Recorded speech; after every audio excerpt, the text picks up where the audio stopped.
আরও একবার বিপিএল শেষ হলো পারিশ্রমিক বিতর্ক আর আলোচনা নিয়ে। টুর্নামেন্ট শেষের আগেই ৭৫% পারিশ্রমিক পরিশোধের নিয়ম থাকলেও প্রাপ্ত তথ্য বলছে বিপিএল এর দ্বাদশ আসরের ৬ দলের মাঝে কেবল রাজশাহী ওয়ারিয়র্সই ক্রিকেটারদের পুরো বেতন দিয়েছে। টুর্নামেন্টের মাঝপথেই সিলেট টাইটান্স জানিয়েছিল খেলোয়াড়দের ৭৫% পারিশ্রমিক পরিশোধ করেছে তারা। যদিও দলটির কোচিং স্টাফের একজন জানান বেশ কিছু ক্রিকেটার কেবল ২৫% পারিশ্রমিক পেয়েছেন। বাকি টাকার চেক হাতে এলেও অপেক্ষা করতে হবে ফেব্রুয়ারি পর্যন্ত। আবার ঢাকা ক্যাপিটালস স্কোয়াডের সিনিয়র এক ক্রিকেটার জানান রাজধানীর ফ্র্যাঞ্চাইজিও কেবল ২৫% পারিশ্রমিক দিয়েছে ক্রিকেটারদের।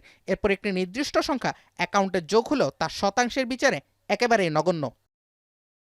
নোয়াখালী এক্সপ্রেসে পরিস্থিতি অবশ্য ভিন্ন।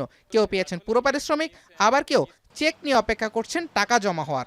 আমারটা আমি 100% পেয়ে গেছি।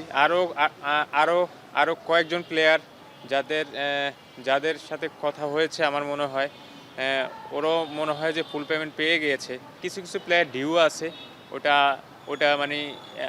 ওটা আমাদের প্লেয়ারদের সাথে আমার ওরকম ৩-৪ জনের সাথে হয়েছে কথা, ওদের মনে হয় কিছুটা ডিউ আছে।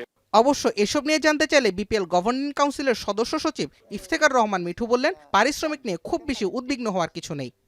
আমরা যখন রিচেক করেছি, এই রিচেকের মধ্যে দেখা যাচ্ছে যে আরও প্রায় ২ কোটি টাকার মতো লোকাল প্লেয়াররা পায়। ধরেন ঢাকার ব্যাংক গ্যারেন্টি আছে, অন্যদের ব্যাংক গ্যারেন্টি আছে, ক্যাশ টাকাও রাখা আছে। ক্যাশ মানে ওরা ব্যাংক ড্রাফটে দিছিল, আমাদের অ্যাকাউন্টে রাখা আছে, সেইগুলি আমরা প্লেয়ারদের দিয়ে দিব।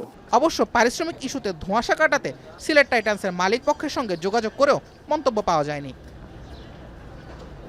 জুবায়ের আহমেদ, এখন, ঢাকা। ৭২ ঘন্টা ময়েশ্চার লক সমৃদ্ধ লিলি বডি ওয়াশ শিয়া বাটারের গুডনেস স্কিন রিপেয়ার করে রাখে সফট ও গ্লোয়িং।